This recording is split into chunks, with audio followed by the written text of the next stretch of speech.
ஹரி ஓம். அனைவருக்கும் நமஸ்காரம். முந்தைய பதிவில் முனிபுத்திரன்கிட்ட மகாசேனன் கேள்விகளை கேட்குறான். அதாவது அந்த கண்டமலைக்குள்ள எப்படி இவங்க 2 பேரும் அந்த யாக குதிரையும் உள்ளே கொண்டு போய் வைக்க முடிஞ்சுது அப்படின்னு. அப்போ உடனே என்ன சொல்கிறான்னா, இது பாவனா பலத்தினால உண்டாகி இருக்கிறது. இந்த பாவனா பலத்தினால உண்டாகி இருக்கிறத நானும் பார்க்கணும், அது எப்படிப்பட்டது அப்படிங்கிறத நான் நேரில் அனுபவித்து தெரிஞ்சுக்கணும்னு மகாசேனன் கேட்குறான். உடனே இவரை என்ன சொல்கிறாருன்னா, இந்த உலகத்தை இந்த தூல உடலை கொண்டு காண முடியாது, அதனால் இந்த தூல உடலை இங்கேயே விட்டுட்டு என்னோட மனோமயமாட்டு நீங்கள் வாங்கோ அப்படின்னு சொல்லி கூப்பிடுறான். மனோதேகத்தில் நான் எப்படி வருது அப்படின்னு ஒரு கேள்வி வந்துடுறது. அப்போ இது எல்லாமே அறியாமையினால் நிகழறது அப்படிங்கிறத புரிஞ்சுன்ட்டு இவனே என்ன பண்ணிடுறான்னா, நீங்கள் படுத்துக்கோங்க அப்படின்னு சொல்லி அந்த ஒரு மாத்திரத்திலவேயே கையை பிடிச்சிண்டு கூட்டின்னு போயிடுறான். கண்டமலைக்குள்ளே பிரவேசம் பண்ணிடுறான். அங்கே அநேகமான உலகங்கள். இது எப்படின்னா, இப்போ நாமளும் தூங்குகிறோம். தூங்கும்போது மனோமயத்தில் பலவிதமான உலகங்கள் நாம் அங்கே பார்க்குறோம். இங்கே சொல்லப்படக்கூடிய விஷயங்கள் அதுதான். தூங்குகிறோம், தூங்கின உடனேயே நமக்கு கனவுகள் வருது. அந்த கனவில் இந்த உடம்பை நாம் தூக்கிண்டு போகிறது இல்லை. ஆனால் இந்த உடம்பு இல்லாமலவேயே நாம் சில காட்சிகளை பார்க்குறோம். அதாவது இந்த உடம்போடு ஒட்டி இருக்கக்கூடிய இந்த உடம்போடு கூடியதான கண்கள் இங்கேயே தான் இருக்குது, இந்த உடம்போடவே தான் இருக்குது. இப்போ நம்ம தூங்கும் போது இந்த கண்ணை பிடுங்கிண்டு வேற எங்கேயாவது போய் ஒட்டிண்டு போய் எல்லாமே போய் பார்க்குறதா? இல்லை. ஆனால் பாருங்க, அந்த கனவு உலகத்தில் நம்ம வேறு விதமான உலகங்களுக்குள்ளே நம்ம பிரவேசம் பண்ணுறோம்.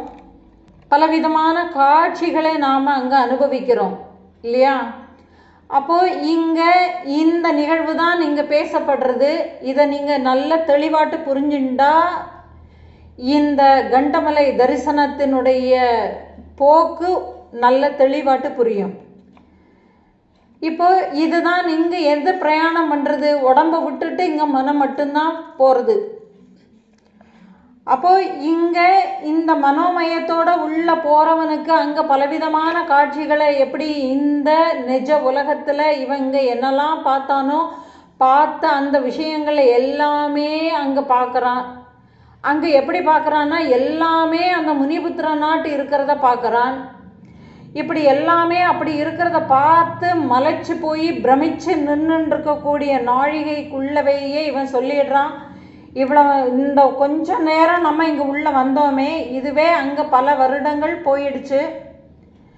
இன்னும் ஒரு நாளைக்கு நாம் இங்கே தங்கியிருந்தோன்னு உண்டுமானா இன்னமும் பல வருடங்கள் கடந்திருக்கும் அப்படின்னு சொன்ன உடனே எனக்கு அந்த உலகத்துக்கு போகணும், நம்ம கிளம்பிடலாம் அப்படின்னு சொல்லிடுறான்.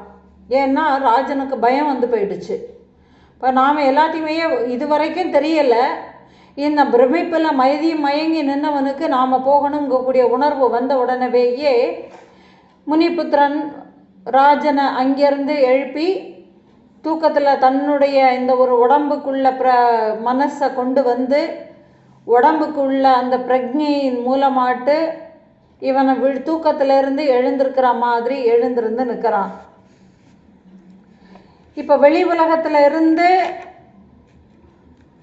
அதாவது கண்டமலையிலிருந்து வெளி உலகத்திற்கு வந்த இந்த மகாசேனன் தன்னுடைய கண்களையே நம்ப முடியாத அளவிற்கு வெளி உலகம் நிறைய மாற்றங்களை உட்படுத்தி இருக்கிறத பார்த்து ரொம்ப ஆச்சரியப்படுறான். ஏன்னா அங்கே புதிய மரம் செடி கொடிகள் இருக்குது. சமவெளியாட்டு இவன் பார்த்துக்கிட்டு இருந்த அந்த விஷயங்கள் இங்கே இல்லை. நதி ஓடிக்கொண்டிருந்த இடங்களில் மலைகள் இருக்குது, மடுக்கள் இருக்குது, நீர் அருவிகள் எல்லாமே மாறி இருக்குது. விவசாயம் செய்யக்கூடிய புதியதொரு மக்களை பார்க்குறான். புதுசாட்டு புதிய நீர்நிலைகளை பார்க்குறான். இப்படி எல்லா விஷயங்களும் உருமாற்றம் அடைந்திருப்பதை பார்த்து இவன் ரொம்ப ஆச்சரியப்பட்டு போய் அந்த முனிபுத்திரனை பார்த்து கேட்குறான், இது நாம் முன்பு இருந்த இடம் போல இது தெரியலையே, எல்லாமே மாறி போய் இருக்கு. இப்போ நாம் எங்கே இருக்கிறோங்கிறத நீங்கள் எனக்கு தெளிவுபடுத்தணும்னு கேட்குறான். தூக்கத்தில் கனவுகளை கண்டுவிட்டான், பலவிதமான காட்சிகளை பார்த்தாச்சு. இப்போ இது யாருக்கும் ஒரு அனுபவம்னா இந்த இடத்துல நான் போய் பார்த்தேன் அப்படிங்கக்கூடிய அனுபவம் அந்த கனவு ஞாபகத்தில் இருக்குது. இதுதான் இந்த விஷயங்கள் தான் இதில் இப்போ சொல்லப்பட வருது. இதுதான் அப்போ ஞாபகத்தில் நான் எதை நான் வச்சுன்னு இருக்கிறேனோ அந்தந்த விஷயங்களில் தான் என்னுடைய உலகங்கள் இங்கே பார்க்கப்படுறதுங்கிறது தான் இதில் சொல்லப்படுறது.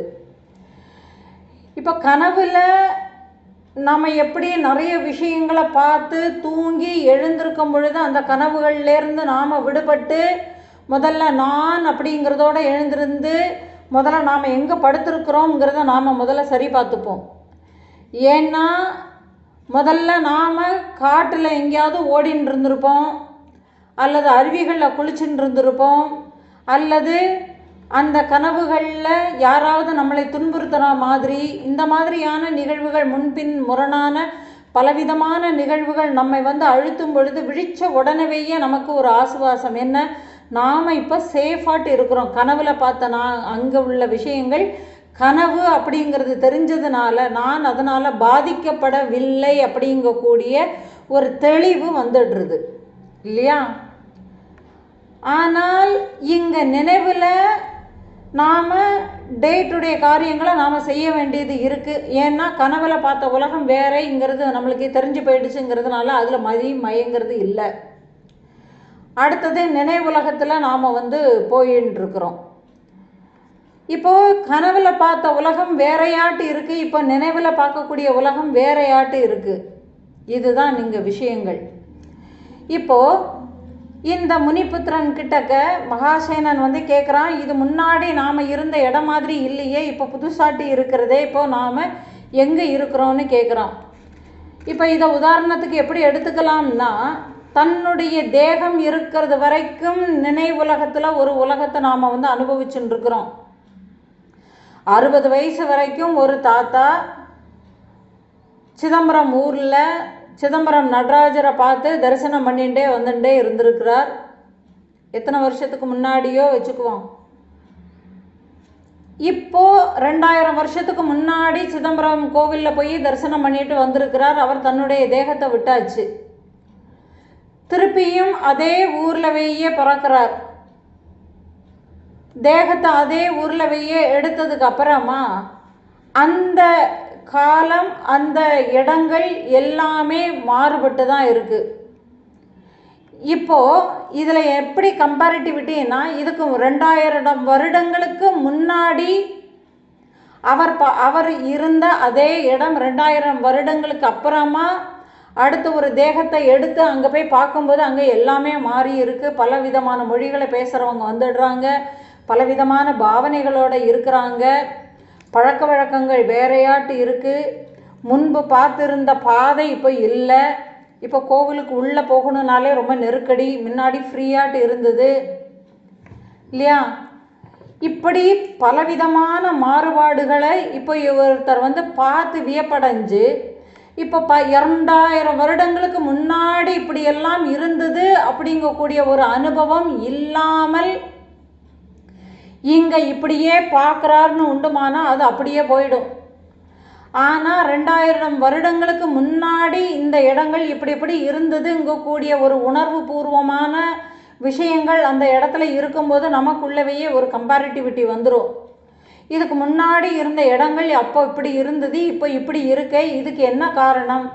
இப்போ 2000 வருடம் கழிந்து நாம் இந்த ஒரு உடம்பை நாம் எடுத்திருக்கிறோங்கிறதை ஏற்றுக்க முடியுமா? அப்போ இந்த 2000 வருடங்கள் நான் என்னவாட்டி இருந்தேன் ஒரு கேள்வி வந்துடுது. அப்போ இந்த 2000 வருடங்களுக்கு இடையில என்னவாட்டி இருந்திருந்தேன், அது அப்போது இந்த மாற்றங்கள் எனக்கு ஏன் தெரியலை? ஏன்னா மாற்றங்கள் எப்படி நடக்குது? கிராஜுவலாக நடக்கிறது. ஆனால் இந்த கிராஜுவலாக நடக்கக்கூடிய மாற்றங்கள் என்னால் உணரப்படலை. முன்னாடி இருந்தது தெரியறது, ஆனால் இப்போ நான் இருக்கிறேங்கிறது தெரியறது. இந்த இடைப்பட்ட காலத்தில் எப்படி எப்படி ஆனதுங்கிறது எனக்கு அனுபவம் இல்லை. அப்போ இங்கே என்னது விஷயம்னா, அறியப்படக்கூடிய மனம் அங்கே என்னவாட்டு இருந்தது. அப்போ இந்த தேகத்துக்குள்ளே வந்து நான் அனுபவம் பார்க்கறது ஒன்று. அப்போ இதுக்கு முன்னாடி நான் எதை அனுபவப்பட்டேனோ அந்த அனுபவப்பட்ட விஷயங்கள் இப்போ இருக்கிற விஷயங்களோட நாம் என்ன பண்ணிக்கிட்டு இருக்கிறோம், பொருத்தி பொருத்தி பார்த்து பார்த்து பண்ணிக்கிட்டு இருக்கிறோம். ஆனால் இதில் சொல்லப்படக்கூடிய உண்மை என்னன்னா, 2000 வருடங்களுக்கு முன்னாடி இருந்த ஒரு விஷயம் இப்போதைக்கு இப்படி மாறி போய் இருக்குங்கிறது தெரியறதுன்னா, இப்போ இதில் தெரிஞ்சுக்க வேண்டியது என்னதுன்னா, இங்கே உலகத்தில் உள்ள பொருள்கள் எல்லாமே மாறிக்கிட்டே தான் இருக்கு, மாற்றங்களுக்கு உட்பட்டது. இது இன்னும் மாறணும்னு நினைக்கணும்னா அது எவ்வளோ முட்டாள்தனம். உலகம் மாறிகிட்டே தான் இருக்குது. ஆனால் நான் அதனோட ட்ராவல் பண்ணிக்கிட்டே இருக்கிறதுனால எனக்கு அது தெரியலை. அப்போ இந்த அதனோட ட்ராவல் பண்ணுறத நான் கொஞ்சம் குறைச்சி கொஞ்சம் தள்ளி இருந்து பார்க்கும்போது தான் அது மாறுதல் ஆகிறது எனக்கு தெரியறது. அப்போ அந்த ஒரு கேப்பை தான் இங்கே யார் கொடுக்குறான்னா, இந்த முனிபுத்திரன் வந்து கொடுக்குறான். ஏன்னா அந்த ஒரு இடைவெளி தான் இதுக்கு முன்னாடி இப்படி இருந்தது, இப்போ இப்படி இருந்ததுங்கிறத அனுபவபூர்வமாட்டு காட்டணும்னா அந்த கேப்பு தேவை. அதை காட்டி கொடுக்கறதுக்காகத்தான் இந்த ஒரு நிகழ்வு. அப்போ இந்த நிகழ்வை வந்து இவன் அனுபவத்திலவையே பார்க்கறதுனால தான் இவனுக்கு அந்த கேள்வியே வருது. ஏன்னா இதுக்கு முன்னாடி நான் பார்த்தேனே, நேத்திக்கே என்னவோ தானே நம்ம அங்கே வந்து இருந்தோம் தானே அவன் சொல்லியிருக்கிறான். ஆனால் இங்கே வந்து பார்க்கும்போது எல்லாமே மாறி போய் இருக்கிறதே. அப்போ இது எல்லாமே எப்படி மாறித்து, உண்மைக்குமே நாம் இருந்த இடம் இதுதானா அங்கக்கூடிய ஒரு கேள்வியும் வந்துடுறது. இந்த ஒரு கேள்வி வந்ததுனால இப்போ வந்து முனிபுத்திரன் வந்து தெளிவுபடுத்துகிறான். நீ இப்போ நின்றுருக்கே இல்லையா, இந்த இடம் பல 1000 ஆண்டுகள் கழிஞ்சிட்டதுனால மாறுதலுக்கு அடைந்து இது வேற இடம் மாதிரி நமக்கு காட்சி அளிக்கிறதுன்னு சொல்றார். உலகத்தினுடைய இயல்பே மாறும் தன்மை கொண்டது தானே. அப்போ நாம் அந்த கண்டமலையை சுற்றி பார்த்தோம் இல்லையா, இந்த குறிப்பிட்ட அந்த ஒரு கால இடைவெளியில தான் இங்கே பல மாற்றங்கள் நடைபெற்றன அப்படின்னு சொல்றாரு. நாம் கண்டமலைக்குள்ள போய் ஒரு நாள் கழிந்ததுக்கு இங்கே 12 வருடங்கள் போயிடுச்சு. அந்த ஒரு காரணத்தினால தான் இந்த உலகம் வேறு வேறாக காட்சியளிக்கிறதுன்னு சொல்றார். 12,000 வருடங்கள் கழிந்து போயிடுச்சுன்னு சொல்லிட்டாரு. அதனால தான் இப்போ நீ பார்க்குற இல்லையா, இதெல்லாமே வேற வேறான விவகாரங்கள், வேற மொழிகள் பேசக்கூடியவங்க எல்லாரையுமே நீ பார்க்குற. இப்போ நீ துதி பண்ணின்னு இருந்தியே என்னுடைய தந்தை, அவர் அந்த இடம் இதோ இதுதான், இங்கே நின்று தான் நீங்கள் அவரை துதி பண்ணி நான் ரொம்ப சந்தோஷம் அடைஞ்சு அவருக்கு பிரஜையை உருவாக்கி அவர் மூலமாட்டுத்தான் அவருடைய உத்தரவுப்படி தான் நீங்கள் கண்டமலைக்குள்ளே வந்தீங்கன்னு சொல்லி அந்த விஷயத்தை நினைவுபடுத்துகிறான். இங்கே இருந்து தான் நீர் அந்த கண்டமலையை பார்த்தீர், அதோ அந்த கண்டமலையை பாரும் அப்படின்னு சொல்கிறா. உங்களுடைய அண்ணன் இருக்கான் இல்லையா சுஷேணன், அவனுடைய வம்சத்தில் 1000கணக்கான தலைமுறைகள் இந்த ஆட்சிக்கு வந்து போயிடுச்சு. வங்க தேசத்தில் சுந்தரபுரிங்கக்கூடிய தேசத்தை தானே நீங்கள் ஆண்டு வந்துட்டு இருந்தீங்க. அந்த நகரம் இருக்கு இல்லையா, நீங்கள் ஆட்சி புரிந்த அந்த நகரம் இப்பொழுது வனமாட்டுக்கு இருக்கு, வெறும் காடாட்டு மாறி போயிடுச்சு. உங்களுடைய அப்பா வழியில் வந்தவங்களில் வீரபாகுன்னு ஒரு பெயரில் இருக்கிறவன் தான் இப்போ க்ஷிப்ரா நதிக்கரையில் இருக்கக்கூடிய மாளவ தேசத்தை ஆண்டு வருகிறான். அவருடைய வழிகளில் வேறு சிலர் தாமிரபரணி நதிக்கரையில் போய் திராவிட நாட்டை ஆண்டு கொண்டு வருகிறார்கள். ஏற்கனவேயே நீங்கள் ஆண்டு வந்த அந்த தேசம் முழுக்க இப்போ காடுகளாட்டு தான் இருக்கு. இதுதான் உலகத்தின் நிலையாமை, புரிஞ்சுக்கோப்பா, எதுவுமே நிலையானது இல்லைன்னு சொல்லி காட்டி கொடுக்கிறார். இந்த உலகம் உனக்கு புதுசாட்டு தெரியறது இல்லையா? ஏன்னா இங்கே நீ ரொம்ப நாள் கழித்து நாம் இங்கே வந்துட்டோம். அந்த ரொம்ப வருஷம் எடுத்து 12,000 வருஷம் கழித்து நீ இங்கே வந்து பார்க்குற. அதனால் உனக்கு இந்த உலகம் எல்லாம் புதுசாக உனக்கு தெரியறது. அதனால் இங்கே மலைகள், மடுக்கள், நதிகள், இருப்பிடங்கள் எல்லாமே வேற ஒரு மாற்றத்திற்கு உட்பட்டு எல்லாமே வேறையாட்டு இருக்குது. மலைகள் பள்ளத்தாக்குகளாட்டு காணப்படுகிறது, பள்ளங்கள் மேடாக காணப்படுகிறது, வறண்டு போயிருந்த நிலங்கள் எல்லாம் வளமான பூமியாக பார்க்குற, வளமாட்டு இருந்த செழிப்படைந்த பகுதிகள் எல்லாம் வறண்ட பாலைவனமாட்டு மாறி இருக்கு. கடினமான பாறைகள் இருந்த இடமெல்லாம் அழகான சமவெளிகளாட்டு இருக்கு. இப்படி இதுகள் எல்லாம் மாறி இருக்கிறதுனால நதிகளினுடைய ஓட்டமும் இந்த இடத்துல மாறி போய் இருக்கு. எதனால் இன்னமும் சில காலங்கள் மனிதர்கள் அதிகமாட்டு இந்த இடத்துல வாழ்ந்திருந்திருக்கிறாங்க. சில காலங்கள் இதே இடத்துல விலங்குகள் அதிகமாட்டு வாழ்ந்திருக்கு. சில காலங்களில் இதே இடத்துல பறவைகள் அதிகமாட்டு வாழ்ந்திருக்கு. இப்படி எல்லாமே மாறி மாறி இந்த இடத்துல வந்து போயிருக்கு. ஆனால் நீ இப்போ இருக்கிற இல்லையா, இந்த இடம் நாம் முன்னாடி இங்கே இருந்தோமே அதே இடத்துல தான் இப்போ நாம் இருக்கிறேன்னு சொல்லி அந்த முனிபுத்திரன் தெளிவுபடுத்துகிறான். உடனே இந்த அரசனுக்கு சோகம் வந்துடுத்து. மகாசேனனுக்கு உடனே மூர்ச்சை ஆயிடுறான். உடனே இந்த முனிபுத்திரன் மூர்ச்சையை தெளிவித்து அவங்கிருந்து தூக்கத்தில் இருந்து எழுந்திருந்தவன் மாதிரி எழுந்திருந்து உடனே புலம்ப ஆரம்பிச்சிட்டான், அழ ஆரம்பிக்கிறான். ஏன்னா தன்னுடைய அண்ணனையும் காணோம், தன்னுடைய அண்ணனினுடைய குழந்தைகளையும் காணோம், தன்னுடைய மனைவி மக்கள் எல்லாரையும் நினச்சி எல்லாரும் போயிட்டாலே 12,000 வருடங்கள் கழிந்தெடுத்து. அதனால் தன்னுடைய நிலையை எண்ணி அவன் விம்மி அழத் தொடங்குறான். இப்படி உறவினர்கள் ஒருவரை இழந்தாலே நமக்கு கவலையை தரும் இல்லையா? இந்த நிலையில் என்னுடைய அண்ணன் முதலான பல வம்சங்களை இழந்து நிற்கிற நான் எவ்வளவு மோசமாட்டு இருக்கிறேன் அப்படின்னு சொல்லி தன்னுடைய நிலையை எண்ணி மிகுந்த துயரத்தை அடைந்தான். ஏன்னா இப்போ அவன் போகணும்னு உண்டுமானா அவனுக்கு யார் கதி இருக்கா? இப்போ நான் தான் மகாசேனன்னு சொல்லிட்டு போனால் என்ன ப்ரூஃப்னு கேட்பாங்க இல்லையா? இவரை சொல்லிட்டார், உன்னுடைய வம்சாவளியில் க்ஷிப்ரா நதிக்கரையில் மாளவ தேசத்தை ஆண்டு வருகிறான்னு சொன்ன உடனே இவன் அங்கே போய் நான் தான் உன்னுடைய பாட்டனார் அப்படின்னு சொன்னால் ஏற்றுக்குவானா? என்ன ப்ரூஃப்னு கேட்பாங்க. ஏன்னா காலம் அந்த அளவுக்கு மாறி போய் இருந்திருக்கு. இப்போ இவனுக்கு தனக்குன்னு சொல்லிட்டு ஒன்றுமே இல்லை, எல்லாமே இழந்து போயிட்டோம், நமக்குன்னு இனிமேல் யார் இருக்கிறா அப்படின்னு அழ ஆரம்பிக்கிறான். இன்றைக்கும் இந்த உலகத்தில் ஒரு சின்ன ஒரு பிரச்சனைன்னு வந்துடுத்துன்னு உண்டுமானால் எல்லாமே போயிடுத்து, இனிமேல் நான் என்ன பண்ணுவேன் அப்படின்னு சொல்லி துக்கிச்சுண்டு அழக்கூடிய மனிதர்கள் இருக்கிறாங்க, நிறைய பார்க்குறோம். இதெல்லாம் என்னத்தினால?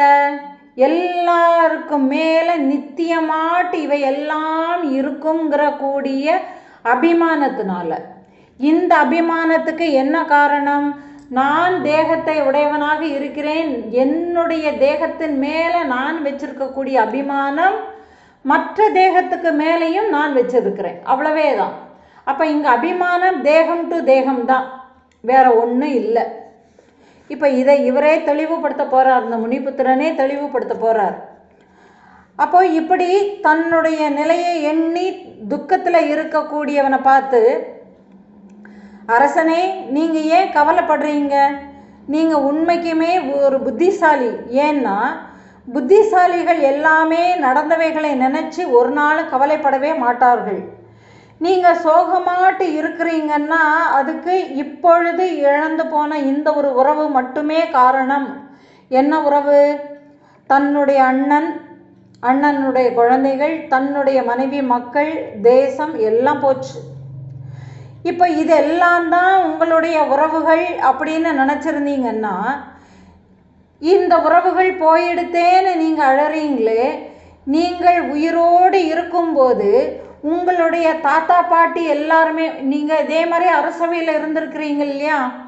அப்போ அந்த சமயத்தில் உங்களுடைய தாத்தா பாட்டி முப்பாட்டன் இல்லையா, கொள்ளு தாத்தா கொள்ளு பாட்டி அத்தை பலவிதமான சொத்துகள் இல்லையா, யார் யாருக்கு மேலெல்லாம் பிரியம் வச்சுருந்தோமோ அத்தனை பேரும் போயிருக்கிறாங்க. அவங்கள நினச்சி என்னைக்காவது நீங்கள் கவலைப்பட்டிருக்கிறீர்களா? இதுக்கு முன்னாடி அந்த ஒரு நாளில் நினச்சி நாம் என்ன பண்ணுறோம், இறந்தவர்களுக்கு ஒரு நாள் வச்சுருக்குறோம், அந்த நாளை நினச்சி நாம் முன்னோர்களுக்கு நாம் படைக்கிறோம். அதுக்கப்புறம் ரொட்டீன் ஒர்க்கு நம்மளுக்கு தேவை இருக்கே, நம்ம போக்கில் அதுக்குள்ளே போயிடுறோம். ஒரு 10 நாளைக்கு அழுவான் இறந்து போயிட்டோன்னு. அப்புறம் இப்படி தானே தன்னுடைய தாத்தா பாட்டிகள் மரணிக்கும் போது, தன்னுடைய தாய் தகப்பன் மரணிக்கும் போது இப்படி தானே நடக்கும், இப்படி தானே நடந்திருக்கிறோம். இதையெல்லாம் கடந்து தானே நாம் வந்திருக்கிறோம். அப்போ இங்கே நாம் நாம் துக்கம்னு நினைக்கிறோம், தனக்கு எதெல்லாம் அபிமானத்தோடு இருக்கோ அது எல்லாம் தள்ளி போய் எடுத்துன்னா எனக்கு அது துக்கம்னு நினைக்கிறோம். இப்போ இப்படி நீங்கள் இது எல்லாமே உறவுகள் மட்டுமே, என்னை விட்டு இந்த உறவுகள் எல்லாமே இருந்தது, இந்த உறவுகள் போயிடுத்தேன்னு அழறேளே. இதுக்கு முன்னாடி நீங்கள் நல்ல ராஜ்யத்தில் இருக்கும் பொழுது, ராஜாவாட்டு நீங்கள் ஆட்சி புரிந்திருந்த காலத்தில் உங்களுடைய முப்பாட்டன் உங்களுடைய உறவினர்கள் எல்லாருமே காலமாக இருந்திருக்கிறாங்களே, அப்போ நீங்கள் அழுதிங்களா? அதை நினச்சி என்னைக்காவது நீங்கள் புலம்பியிருக்கிறீங்களா இத்தனை வருஷத்தில்? இல்லையே. இப்போ திடீர்னு இவங்க எல்லாமே போயிட்டாங்க, காலம் மாறிடுத்துன்னு தெரிஞ்ச உடனே மட்டும்தானே உங்களுக்கு சோகம் வருது. அப்போ ஏன் அதை பற்றிலாம் ஏன் கவலைப்பட்டதாட்டு தெரியலை? அதோடு நம்ம என்ன சொல்கிறோம், என்னோட தாய் தந்தை வழியில் வந்த உறவுகள் எல்லாம் எனக்கு சொந்தம் அப்படின்னு சொன்னால், இந்த உடம்போடு பூமியில் பிறக்கும் பொழுதே இந்த உடம்போல என்னெல்லாம் இருக்குது, இந்த உடம்புக்குள்ள குடல் புழுக்கள் இருக்குது, பூச்சிகள் இருக்குது, நாடா புழுக்கள் எல்லாமே இருக்குது. அப்போ கண்ணுக்கு தெரியாத பலவிதமான கிருமிகள் எல்லாமே இந்த உடம்புக்குள்ள அத்தனையுமே வச்சுக்கிட்டு இதெல்லாம் சேர்த்து தான் நாம் பிறக்கிறோம்.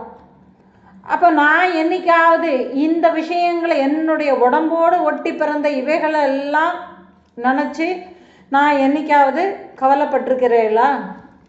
நாம் என்னைக்காவது கவலைப்பட்டிருக்கிறோமா? அப்போ யாரோ ஒரு உறவினர்கள், இவர்கள் எல்லாமே தாய் தந்தை வழியில் இருக்கக்கூடிய உறவினர்கள் அப்படின்னு நினச்சி நான் கவலைப்பட்டேன்னா என்னோட உடம்போடு கூடியே இத்தனையும் வந்திருக்கிறது.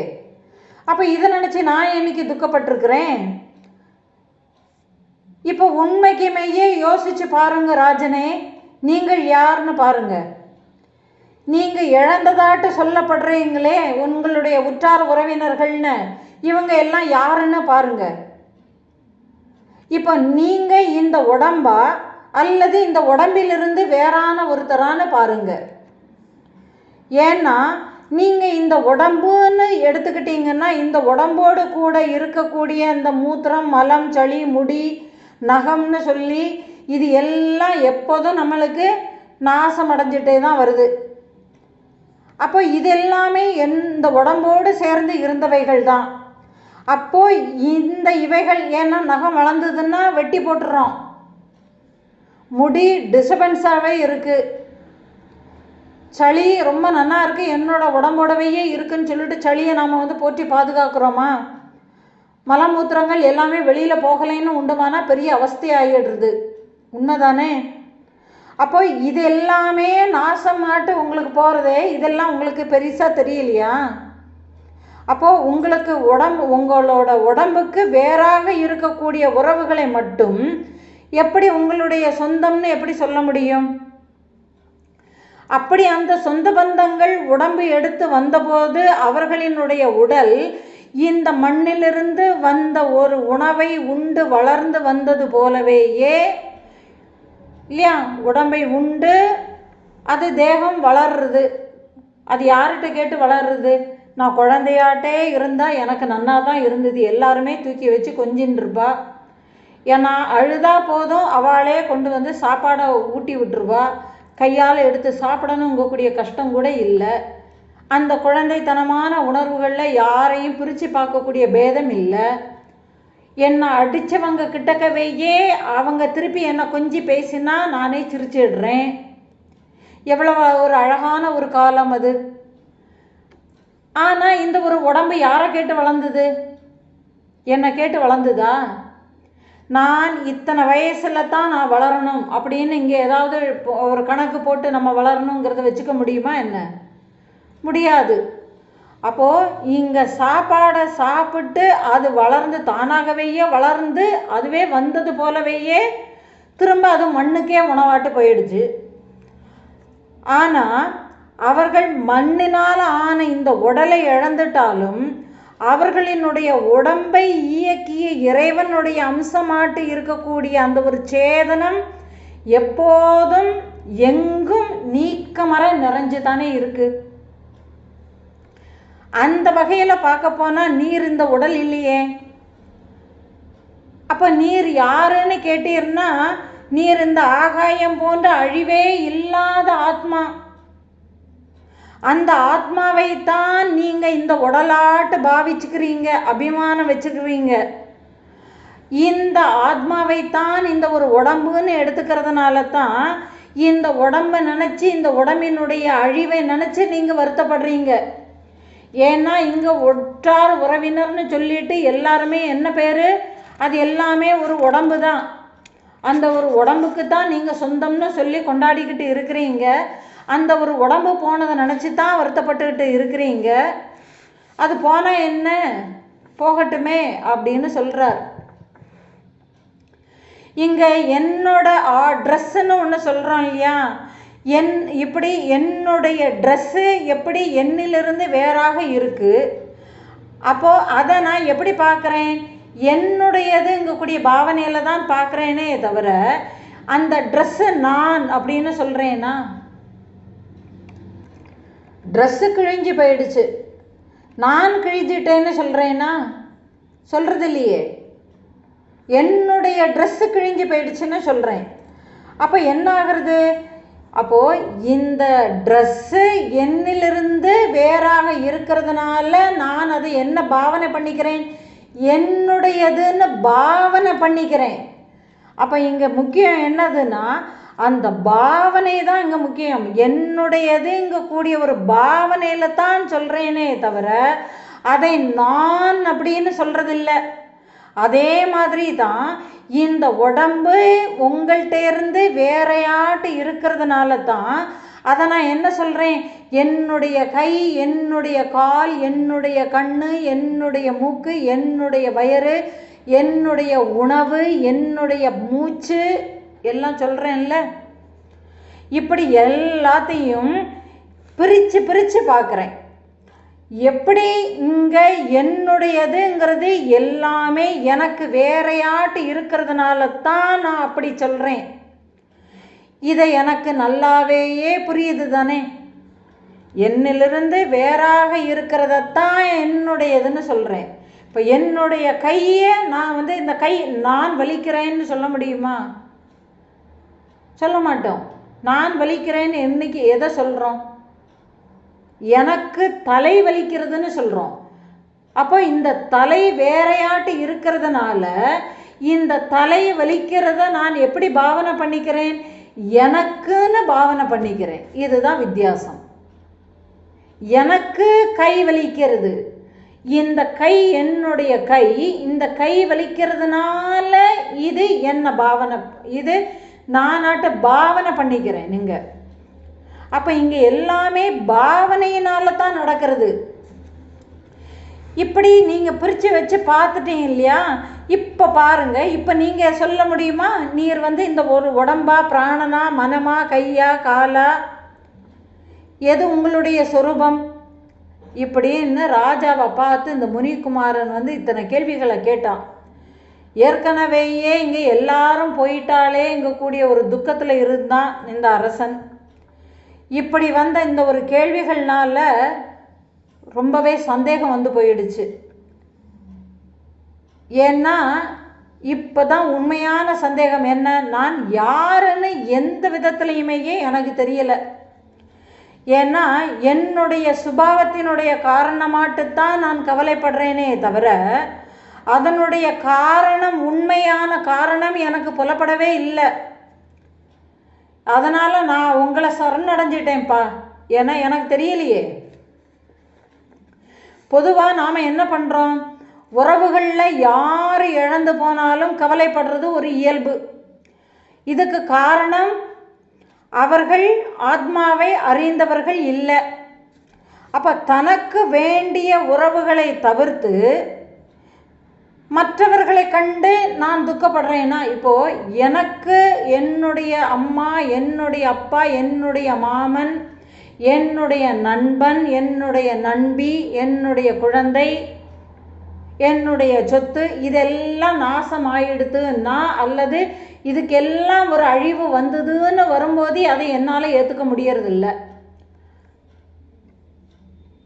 இப்போது இதுக மட்டும்தான் நான் பார்க்குறேன்னா, ஆனால் இதே பாவனையில் எனக்கு இன்னொருத்தருக்குன்னு வரும்போது நான் என்ன சொல்கிறேன், பரவாயில்ல இது எல்லாமே சகஜம்தான் சொல்லி நானே அவங்களுக்கு ஆறுதல் சொல்லிடுறேனே.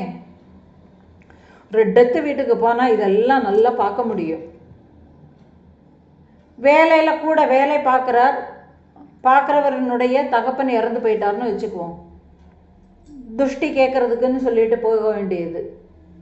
அங்கே போயிட்டு, ஆமாம்ப்பா, அப்பா உனக்கு இவ்வளோ நாள் நல்ல காரியங்கள் எல்லாமே பண்ணினார், எல்லாமே வாஸ்தவம் தான், அதனால் என்ன உனக்கு எல்லாமே நல்லபடியாட்டு தானே பண்ணி கொடுத்துருக்கிறார், அவர் பண்ணின நல்ல காரியங்கள் எல்லாத்தையுமே நினச்சிக்கோ, மேலே இருந்து அவர் உன்னை பார்த்துட்டே இருக்கிறார், ஆறுதல் இப்படி தான் போய் சொல்லுவான்.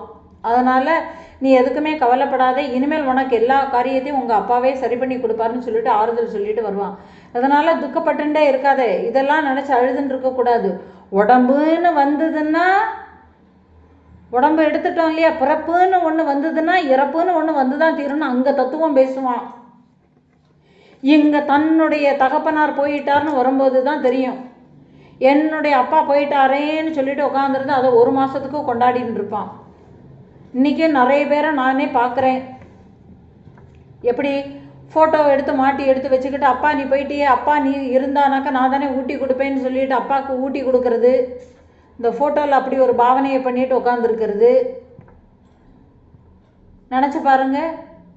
அப்போ எவ்வளவு தூரத்துக்கு ஒரு அறியாமை. இது எல்லாமே என்னத்தினால, இந்த உடம்பின் மேலே வச்சுருக்கக்கூடிய அபிமானம் தான் காரணம். அப்போ நாம் இதுக்கு முன்னாடி அங்கே போய் பிறப்புன்னு ஒன்று இருந்ததுன்னா இறப்புன்னு ஒன்று வந்ததுன்னு நாம் சொன்னோமே, இப்போ நாம் அப்படி நடந்துக்கிறோமான்னு சொல்லிட்டு ஒருத்தரும் தன்னை கேட்கணும். ஆனால் இங்கே யாரும் தன்னை பார்க்குறதுக்கு தயாராகவே இல்லை. எல்லாருடைய ஃபோக்கஸும் வெளியில் தான் இருக்குது. எப்படி இந்த புறக்கண்கள் வெளியில் உள்ள விஷயங்களை பார்க்குறதோ, இப்படியே பார்த்து பழகி போனதுனால இந்த கண் எப்படி புற விஷயங்களில் நாட்டம் கொள்கிறதோ அதே மாதிரி எல்லாத்துக்கும் நம்ம அப்படியே தான் போயின்னு இருக்கிறோமே தவிர, இங்கே தான் எப்படி இருக்கிறோம், நம்மளுடைய மனசு எப்படி இருக்குங்கிறத தன்னை பற்றிய சிந்தனை இல்லவே இல்லை.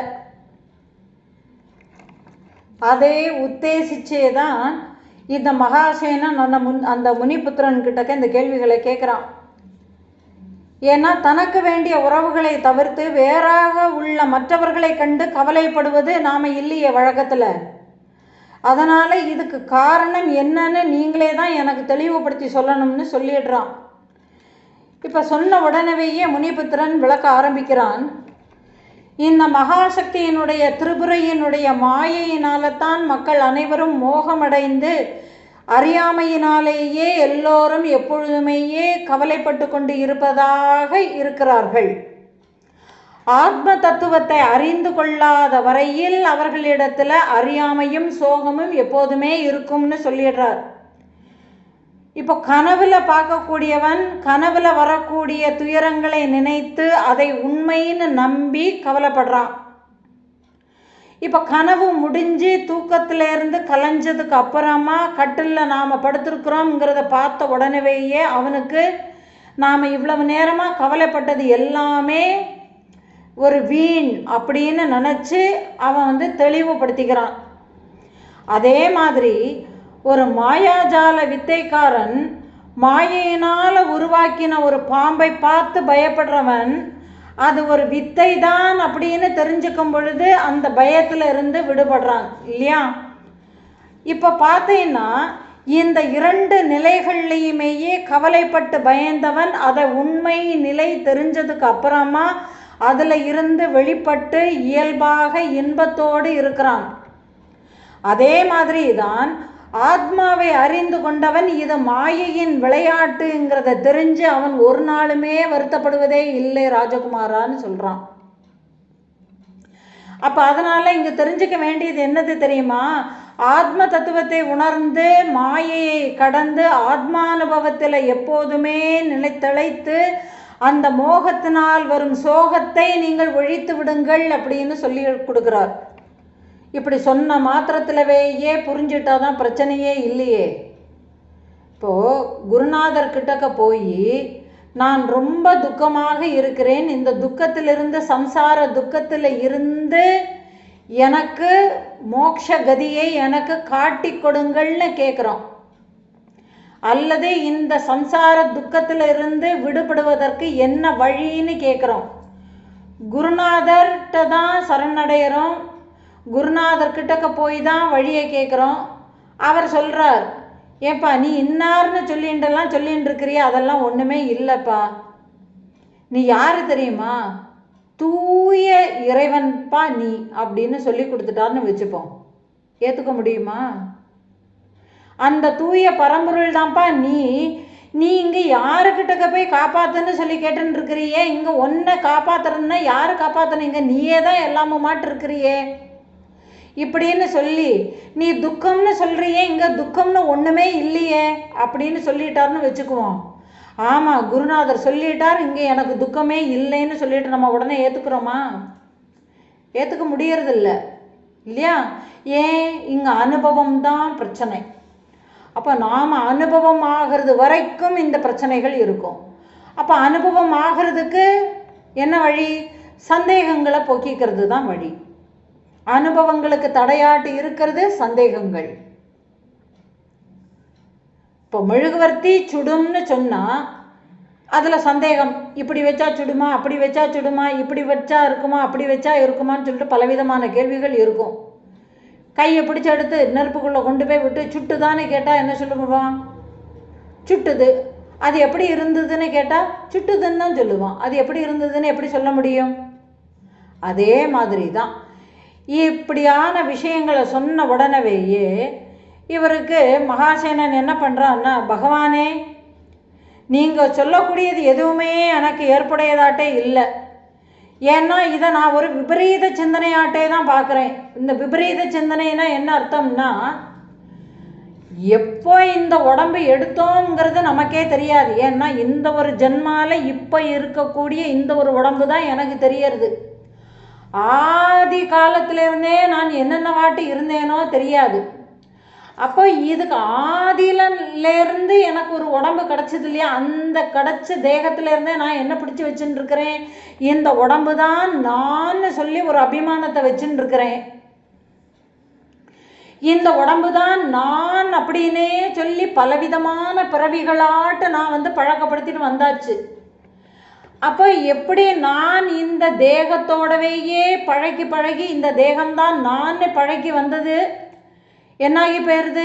அது எனக்குள்ள ஒரு மரத்தினுடைய வேர் எப்படி ஆழமாட்டு ஊடுருவி மண்ணெல்லாம் ஊடுருவி அது மிகுந்த ஆழத்தில் போய் வேறொன்று இருக்குமோ, அதே மாதிரி எனக்குள்ள அந்த எண்ணம் ஆழமாட்டு ஊடுருவி போய் விரிஞ்சு இருக்கு. இப்போ நீங்கள் சொன்ன மாத்திரத்துலேருந்து அது பிடுங்கி எடுத்து எப்படி என்னால் போட முடியும்? ஏன்னா இந்த மாதிரியான சிந்தனைகள்னால தான் நான் இந்த உடலேங்கக்கூடிய கருத்து மனதில் ரொம்ப ஆழமாட்டு விதைத்திருக்கிறது தான் அந்த விபரீத சிந்தனை. இப்போ இதை நான் எப்படி போக முடியும்? அப்போ கனவு மாயா ஜாலங்களில் தோன்றுபவைகள் இதெல்லாமே இருப்பு இல்லாதவைகள். சில நிமிடங்கள் தான் போகிறது. ஆனால் நினைவில் இந்த உலகத்தில் எல்லாமே சத்தியமாட்டு நிலைச்சு இருக்கிற மாதிரி எனக்கு இருக்குது. இதை எப்படி நான் கனவோடு எப்படி ஒப்பிட்டு பார்க்க முடியும்னு கேட்குறான். மன்னரே கேளும், இது கனவே, உண்மையே இல்லை, இதுவும் ஒரு கனவு தான். கனவே ஒரு மயக்கம். அதுபோல் அந்த கனவில் நான் ஒரு பாம்பை பார்த்து பயந்தேன்னு உண்டுமானா அது இன்னொரு ஒரு மதிமயக்கம். அதே மாதிரி இங்கே பார்க்கப்படும் பொருள்கள் பார்ப்பவனிலிருந்து வேறாக எண்ணுவதும் அதை உண்மைன்னு பார்க்கறதும் கூட மனமயக்கம்தான். இந்த உலகை கண்டு மயங்கிய நிலையில் இருக்கிறானே அவன் இந்த கனவுல கண்ட காட்சிகளை பொய்ன்னு சொல்கிறான். ஏன்னா கனவுல இவன் பார்க்கக்கூடிய ஒரு மரத்தை எடுத்துக்கிட்டோம்னா அந்த மரம் கனவுல ஒருத்தனுக்கு நிழலை கொடுக்கறது. அந்த கனவுல வரக்கூடிய மனிதர்களுக்கு உணவை கொடுத்து திருப்தி அடைய செய்கிறது, பழங்களை கொடுக்கறது. அந்த மரங்கள்லேருந்து வரக்கூடிய அந்த ஒரு மனிதன் அந்த பழங்களை சாப்பிட்டு திருப்தி அடையிறான். அப்போது இதில் என்ன ஆகுறதுன்னா, கனவு பார்க்குற வரைக்கும் அந்த கனவு கண்டு கொண்டு இருக்கக்கூடிய வரை அது உண்மையானதாகவும் நிலையானதாகவும் இருக்கிறது. அந்த கனவு காணுகிற வரைக்கும் அதனுடைய நிலைத்தன்மை பாதிக்கப்படுறதே இல்லை. ஆனால் ஒருத்தன் கனவுல இருந்து விழிச்சு எழுந்ததுக்கு அப்புறமா விழிப்பு நிலையில் அவன் கண்ட கனவுகள் அனைத்துமே துண்டிக்கப்பட்டு ஒரு பாதிப்பை அடைகின்றன. ஏன்னா காணாமல் போயிடுறது. அதே மாதிரி ஆழ்ந்த தூக்கத்தில் இருக்கிறானே அவனுக்கு இந்த விழிப்பு நிலையில் இருக்கக்கூடிய உலகம் துண்டிக்கப்பட்டு தான் யார் தான் எங்கே இருக்கிறோங்கிறத கூட தெரிஞ்சுக்க முடியாமல், தன்னுடைய உறவுகள் நண்பர்கள் யார் என்னன்னு ஒன்று கூட தெரியாமல் இந்த உலகமே பாதிக்கப்படக்கூடிய அளவுக்கு ஆயிடுறது தூக்கத்தில். அப்போது இந்த ஆழ்ந்த தூக்கத்தில் இந்த உலகம் இருப்பற்றதாகவே தானே இருக்குது. இதிலிருந்து இந்த கனவுல பார்க்கறதுக்கும் விழித்து கொண்டு பார்ப்பதற்கும் இருப்பில் எந்த விதமான வேறுபாடுகளுமே இல்லையே. தூக்கத்தில் ஒடுங்கி இருந்த உலகம் விழிப்படைந்தவுடன் மீண்டும் தெரிகிறது. ஆனால் கனவுல முதல் நாள் பார்த்த அதே கனவு மீண்டும் அடுத்த நாள் விடுபட்ட இடத்திலிருந்து வருதா அப்படின்னு ஒரு கேள்வியை வச்சா, மறுநாள் விழித்தவுடன் மீண்டும் தோன்றுகிற இந்த உலகம் முந்தின நாள் ராத்திரிக்கு தூங்க செல்வதற்கு முன்னாடி பார்த்து விட்டு தூங்கிய அதே உலகமானு கேட்டால் அதுவும் இல்லைங்கிறது தான் உண்மைன்னு சொல்கிறான். இது எப்படின்னா, ராத்திரிக்கு தூங்கும்போது அடுத்த நாளைக்கு காலையில் 6 மணிக்கு நான் எழுந்திருக்கணும்னு அலாரம் வச்சுப்பான். 6 மணிக்கு நான் எழுந்திருக்கணும், என்னென்ன மாதிரியான வேலைகள் பிளானிங் எல்லாமே போட்டு படுத்துக்கிறோம். காலம்பரை 6 மணிக்கு முன்னாடி 4 மணிக்கே நமக்கு முழிப்பு வந்துடுறது. 6 மணிக்கு செய்யணும்னு 6 மணிக்கு எழுந்திருந்து பிளானிங்ஸ் எல்லாமே போட்டிருந்தது 4 மணிக்கே பிளானிங் பண்ணிட்டு உட்காந்துட்டுருப்போம். மாறி போயிடுதா? அதே மாதிரி 6:30க்கு நான் இந்த பஸ்ஸை பிடிக்கணும்னு போவேன். ஒன்று அந்த பஸ்ஸு நேரத்தே போயிடும், அல்லது அந்த பஸ்ஸு பிரேக் டவுன் ஆகிடும், அல்லது அந்த பஸ்ஸு அன்னைக்கு ஆக்சிடென்டாட்டு போயிடும். இவன் பஸ்ஸில் போகணுன்னு நினச்சிட்டு இருப்பான், அன்னைக்கு நடந்து போகிறதாட்டு இருக்கும். எவ்வளவோ மாற்றங்கள் இருக்குது.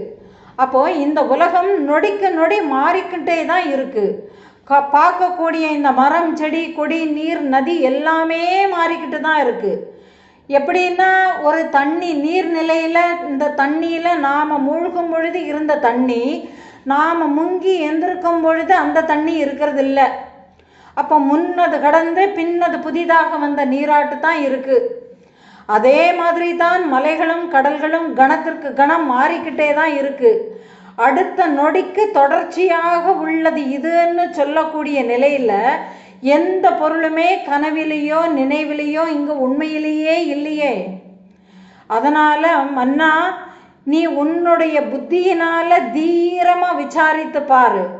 கனவுலையும் நனவிலையும் தொடர்ச்சியாட்டு ஏற்படக்கூடிய துண்டிப்பு இந்த ரெண்டுலேயுமே சமமாட்டு தான் இருக்குது. ஏன்னா கனவு பார்க்கக்கூடியவன் தூங்கி எழுந்திருந்த உடனே கனவு அங்கே அத்து போயிடுறது. இங்கே விழிப்பு நிலையில் இருக்கக்கூடிய விஷயங்கள் தூங்கும்போது அத்து போயிடுறது. ஆக இங்கே காரிய காரண நிலையில் தொடர்ச்சி இருக்கிறது. ஏன்னா இங்கே ஒரு காரணமும் இருக்குது, காரியமும் இருக்குது. அதனால் இந்த ஒரு தொடர்ச்சி நடந்துகிட்டே தான் இருக்குது அப்படின்ன மாதிரி எடுத்துக்கிட்டோம்னா, எப்படின்னா காரியமாட்டு ஒரு பானை உருவாவதற்கு காரணமான மண் இருக்குது. அந்த பானை வந்ததுக்கு அப்புறமும் அதே மண் இருக்குது. அப்போ இதனுடைய தொடர்ச்சி இங்கே எங்கே பாதிக்கப்பட்டு இருக்குது? அப்போ பார்த்த மண்பானை நேற்றுக்கு பார்த்தா அதே மண்பானை இன்றைக்கும் அப்படியே தானே இருக்குன்னு கேட்கலாம். ஆனால் இங்கே கனவுல பார்க்கக்கூடிய எல்லாமே விழிப்பு வந்தவுடன் போதிய ஆதாரம் இல்லை. ஏன்னா கனவு பார்த்தவனுக்கு நான் கனவுல நான் இமயமலைக்கு போயிட்டு வந்தேன்னு சொல்கிறான்னா, விழிப்பு நிலையில் நான் கனவுல நான் இமயமலைக்கு போயிட்டு வந்தேன் இப்படியே சொல்கிறானே வச்சுக்கோ. நான் ஒரு கனவு பார்த்தேன், அந்த கனவுல நான் இமயமலைக்கு போயிட்டு வந்தேன், என்னென்ன மாதிரியான காட்சிகளை பார்த்தேன்னு கேட்குறான்னா, அந்த இடங்கள்ல அந்தந்த விஷயங்கள் இருக்குங்கிறது எல்லாமே ஓகே தான்ப்பா.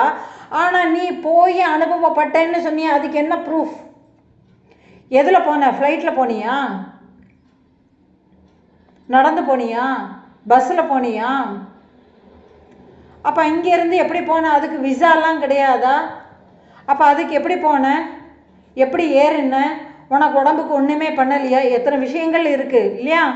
அப்போது கனவுல தோன்றிய அனைத்தும் விழிப்பு வந்தவுடன் போதிய ஆதாரம் இல்லாமையினால அது பொய்ன்னு சொல்கிறோம். ஆனால் விழிப்பு நிலையில் தோன்றுகிற அனைத்தும் நிலையானதாகவே இருக்கிறது. அவைகளை நான் எப்படி பொய்ன்னு சொல்கிறதுக்கு எந்த விதமான ஆதாரமும் இல்லையே. அப்படி ஒரு ஆதாரம் இருந்தால் அவைகளை நாம் கனவு மாதிரி அது மறைஞ்சிருக்கணும். ஆனால் விழிப்பு நிலையில் அப்படி எதுவுமே இல்லை இல்லையா அப்படின்னு கேட்கலாம். இதை எப்படி புரிஞ்சுக்கணும்னா, கனவுல பார்த்தது பொய்ன்னு நான் எப்படி அறியப்பட்டேன்? பொய்ன்னு நான் எப்படி தெரிஞ்சுக்கிட்டேன்? தூக்கம் முழிச்சு எழுந்திருந்த உடனே அது பொய்ன்னு நான் தெரிஞ்சுக்கிட்டேன் இல்லையா? அதே மாதிரி கனவு காணுகிற வரை கனவு காட்சிகள் எல்லாமே எனக்கு உண்மையாட்டே இருந்தது போல நான் நம்புகிறேன். அதே மாதிரி நினைவில் நான் காணுகிற நினைவு காட்சிகள் உண்மையாட்டே தோன்றுவதை ஆழ்ந்த உறக்கத்தில் ஒன்றுமே இல்லாமல் போனதையும் அறிய முடிகிறது இல்லையா? அப்படின்னா விழிப்பு நிலையில் பார்க்கக்கூடிய இந்த உலகம் கனவிலும் ஆழ்ந்த உறக்கத்திலும் இல்லாமல் போகிறது இல்லையா? அப்போ அவைகளினுடைய இருப்பை அப்பொழுது அறிவதற்கு என்னால் முடிஞ்சுதா? அப்போ ஒரு சில குறிப்பிட்ட காலம் அந்த உலகம் இல்லை, அதுதானே உண்மை. இதிலிருந்து இந்த கனவிலிருந்து விழிப்படைந்த ஒருவன் அதை பொய் என்று எப்படி கருதுகிறானோ, அதே மாதிரி அறியாமையிலிருந்து விழிப்படைந்த ஒருவன் இந்த நினைவை பொய்ன்னு கருதுகிறான். ஏன்னா இந்த விழிப்பு நிலையில் பார்க்கக்கூடிய இந்த ஒரு உலகம் கனவுல காணாம போகிறது, ஆழ்ந்த தூக்கத்திலையும் காணாம போகிறது. அப்போ இந்த உலகம் இருந்தது, இப்போ அந்த மண்பானை இருந்ததுங்கக்கூடிய உணரே எனக்கு இல்லையே. இப்போ இருந்தது கரெக்டு, நேற்றுக்கு இருந்தது, இன்றைக்கும் அதே மண்பானை இருக்கு. அப்போ அது மாறவே இல்லையேன்னா இடையில நான் தூக்கத்தில் நான் வேற ஒரு உலகத்தில் நான் போய் கனவெல்லாம் பார்த்துட்டு இருக்கிறேன்னு, அப்போ எனக்கு இந்த மண்பானை தெரியலையே. அப்போ அந்த மண்பானை இருக்குங்கிற உணர்வு எனக்கு ஏன் இல்லை? அந்த மண்பானையை பற்றியே எனக்கு சிந்தனையே இல்லை. முதல்ல என்னை பற்றி சிந்தனையே இல்லை, நான் இன்னாருங்கிறத பற்றி உள்ள சிந்தனையே இல்லை, ஆழ்ந்த தூக்கத்தில் ஒட்டுமொத்தமுமே இல்லை.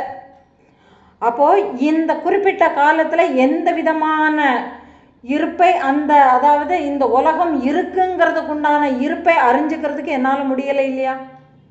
அப்போ கனவிலிருந்து விழிப்படைஞ்சா ஒருவன் அதை பொய்ன்னு எப்படி பார்க்குறானோ, அதே மாதிரி இந்த அறியாமையிலிருந்து விழிப்படைந்த ஒருவன் மட்டுமே தான் இந்த நினைவுலகை பொய் அப்படின்னு கருதுறான்ப்பா.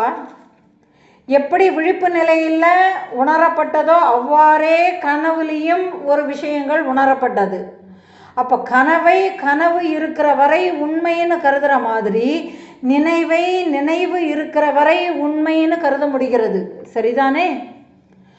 ஆனால் கனவு நினைவுங்கிறது ரெண்டுமே ஒரே மாதிரி தான் இருக்குது. அதனால் கனவும் கனவுலகமும், கனவில் நாம் பார்க்குறோமே ஒரு உலகம், விழிப்பு நிலையில் நாம் பார்க்குறோமே ஒரு உலகம், இந்த ரெண்டும் வேற வேற இல்லை, இந்த ரெண்டுமே ஒன்று தான். ஏன்னா இந்த கனவு உலகத்தில் ஏற்படக்கூடிய இழப்புகளை பார்த்து நினைவு உலகத்தில் யாருமே வருத்தப்படுறது இல்லை. அதே மாதிரி நினைவு உலகத்தில் ஏற்படக்கூடிய இழப்புகள் ஆழ்ந்த உறக்கத்தில் தெரியறதே இல்லை. இதிலிருந்து என்ன தெரிஞ்சுக்க முடியறது? கனவு நிலை, விழிப்பு நிலை, தூக்க நிலைன்னு சொல்கிறோமே, இந்த 3 நிலைகள், இந்த 3 நிலைகளும் ஒன்றுக்கொன்று ஒரு தொடர்ச்சி இருக்கிறதுனால தான் அப்படிங்கிறது தெரியுது. அப்போ இந்த 3னுடைய தொடர்ச்சியும் எதனால்? இந்த மனதினுடைய பாவனையினால். அப்போ இதில் கால தேசம் எல்லாமே மாறுபாடாட்டு இருந்தாலும் காணுகிற காட்சியில் இவைகள் எல்லாமே பொய் தோற்றம்ங்கிறத நீ அறிந்து கொள் மன்னா. அதாவது கனவு உலகம் சில நிமிடங்கள், நினைவு உலகத்தில் நாம் பார்க்கக்கூடிய உலகங்கள் சில மணி நேரங்கள், ஆழ்ந்த தூக்கத்தில் எத்தனை மணி நேரம் இந்த உலகம் அறிய முடியாமல் இருந்ததுங்கிறதே தெரியலை. அப்போ இதிலிருந்தே உண்மையான உலகம்னு ஒன்று சொல்கிறதே நீ இப்போ சொன்னியே, அந்த உலகங்கிறது உண்மையிலேயே இல்லை, அது வெறும் பாவனை தான்ங்கிறத நீ புரிஞ்சுக்கோன்னு சொல்கிறான். இதை சொல்லி முடிச்சதுக்கு அப்புறமா இந்த கண்டமலைன்னு சொன்னேனே, இந்த கண்டமலைங்கிறது அளவில் சின்னது தான். அதுக்குள்ள பிரம்மாண்டமான பலவிதமான விஷயங்கள் காட்சிகளை பார்த்து நீங்கள் ஆச்சரியப்பட்டீங்க இல்லையா? அது கனவா அல்லது நினைவா?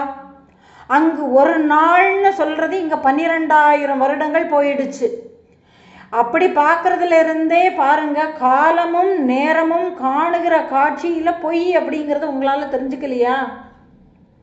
அப்போ என்னுடைய பாவனையில் பார்த்து, என்னுடைய பாவனையினால் மட்டுமே தான் அந்த அண்ட உலகங்கள் அந்த இடத்துல உருவானது. அதே மாதிரி தான் நினைவு உலகம்னு ஒன்று நீங்கள் இப்போ பார்த்துக்கிட்டு இருக்கிறீங்க இல்லையா? இந்த நினைவில் பார்க்கக்கூடிய இந்த ஒரு விழிப்பு நிலையில் நீங்கள் உணரக்கூடிய இந்த ஒரு உலகமும் பாவனையினால தான் உருவானது. இந்த பாவனையை அகற்றி விட்டால் கனவு உலகம் போல இந்த நினைவில் நீங்கள் பார்த்துட்டு இருக்கக்கூடிய இந்த ஒரு உலகமும் மறைந்துடும். அதனால் இந்த கனவில் நீங்கள் பார்த்த இந்த உலகம் மாதிரியே தான் விழிப்பு நிலையில் நீங்கள் பார்த்துட்டு இருக்கிறீங்களே இந்த ஒரு உலகமும்.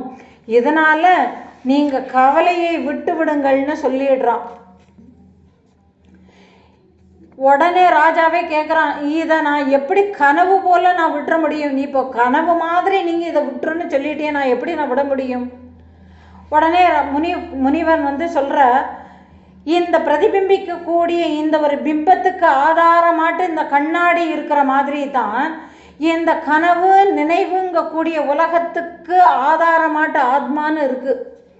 இந்த ஆத்மா இல்லைன்னா இங்கே கனவும் தெரியாது, நினைவும் தெரியாது.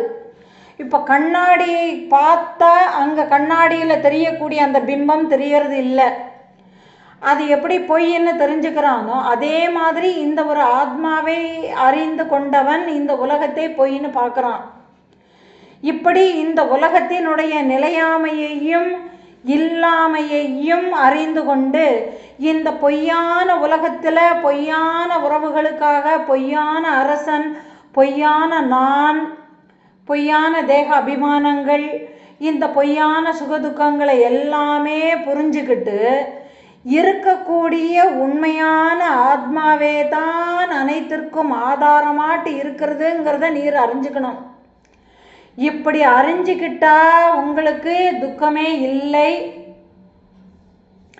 நீர் இப்போ பலவிதமான சுகங்களில் நீங்கள் எல்லாரும் போயிட்டாளேன்னு சொல்கிறீங்க இல்லையா?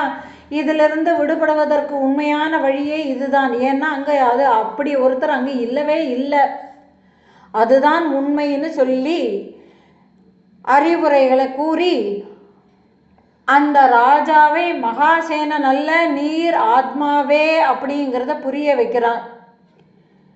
இப்படி புரிய வச்ச உடனேயே இந்த விஷயங்கள் எல்லாமே கேட்ட உடனேயே தன்னுடைய சுய விசாரத்தினால இந்த விஷயங்களினுடைய உண்மையை உணர்ந்துக்கிறான். ஆனாலும் சில சந்தேகங்கள் அவனுக்குள்ளே இருக்கு. மேலும் அந்த சந்தேகங்களை தீர்க்கும்படியாட்டு திரும்பவும் முனிபுத்திரன் கிட்டக்க தன்னுடைய கேள்விகளை கேட்க ஆரம்பிக்கிறான். மீண்டும் இவனுடைய சந்தேகங்கள் என்னவாட்டு இருந்தது, அந்த சந்தேகங்களை எப்படி தீர்வு பெற்றான் அப்படிங்கக்கூடிய விஷயங்களை அடுத்த பதிவுகளில் பார்க்கலாம். ஹரி ஓம். நன்றி.